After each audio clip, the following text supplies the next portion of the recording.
Dengue ಬಂದರೆ ಎಲ್ಲರಿಗೂ ಅಪಾಯ ಒಂದೇ ಆಗಿರುವುದಿಲ್ಲ. ಈ ಆರೋಗ್ಯ ಸಮಸ್ಯೆಗಳೆದ್ದರೆ ಹೆಚ್ಚು ಎಚ್ಚರಿಕೆ ಅಗತ್ಯ.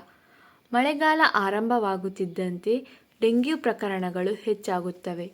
ಹೆಚ್ಚಿನ ಜನರು ಸರಿಯಾದ ಚಿಕಿತ್ಸೆ ಪಡೆದರೆ ಗುಣಮುಖರಾಗುತ್ತಾರೆ. ಆದರೆ ಕೆಲವು ಆರೋಗ್ಯ ಸಮಸ್ಯೆಗಳಿರುವವರಿಗೆ ಡೆಂಗ್ಯೂ ಗಂಭೀರ ಸ್ವರೂಪ ಪಡೆದುಕೊಳ್ಳುವ ಅಪಾಯ ಹೆಚ್ಚಿರುತ್ತದೆ.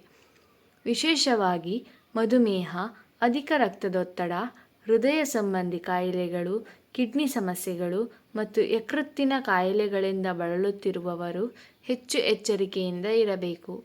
ಇಂತಹವರಲ್ಲಿ ಸೋಂಕಿನ ವಿರುದ್ಧ ಹೋರಾಡುವ ದೇಹದ ಸಾಮರ್ಥ್ಯ ಕಡಿಮೆಯಾಗಿರಬಹುದು.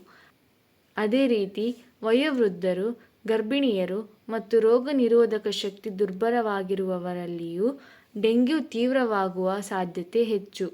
ಇವರಲ್ಲಿ ಪ್ಲೇಟ್ಲೆಟ್ಗಳ ಸಂಖ್ಯೆ ವೇಗವಾಗಿ ಇಳಿಯುವುದು ಅಥವಾ ದೇಹದಲ್ಲಿ ನಿರ್ಜಲೀಕರಣ ಉಂಟಾಗುವ ಅಪಾಯವಿರುತ್ತದೆ.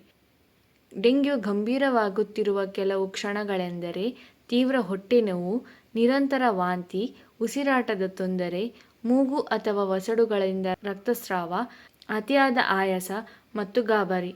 ಇಂತಹ ಲಕ್ಷಣಗಳು ಕಂಡುಬಂದರೆ ತಕ್ಷಣ ವೈದ್ಯರನ್ನು ಸಂಪರ್ಕಿಸಬೇಕು. ಡೆಂಗ್ಯೂ ತಡೆಗಟ್ಟಲು ಮನೆಯ ಸುತ್ತಮುತ್ತ ನೀರು ನಿಲ್ಲದಂತೆ ನೋಡಿಕೊಳ್ಳಿ.